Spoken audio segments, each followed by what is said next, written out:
दाताचं दुखणं खूप जास्त वाढलं होतं, म्हणून मी गेले होते लवकरच डॉक्टरकडे सकाळीच. कारण इथं भूल दिली आणि मी हात लावून बसले, दुखत होतं म्हणून.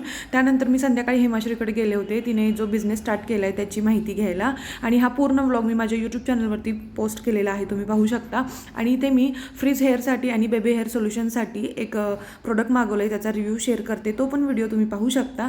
आणि त्यानंतर आम्ही आर्याच्या गॅदरिंगसाठी तिच्या स्कूलमध्ये गेलो होतो. तर हा व्लॉग मी माझ्या मराठी मॉमिंग साऊथ इंडिया या यूट्यूब चॅनलवरती पोस्ट केलेला आहे, तुम्ही तिथे जाऊन पाहू शकता. आणि कसा वाटला नक्की सांगा. आणि इकडे आर्याचा डान्स स्टार्ट झालेला आहे.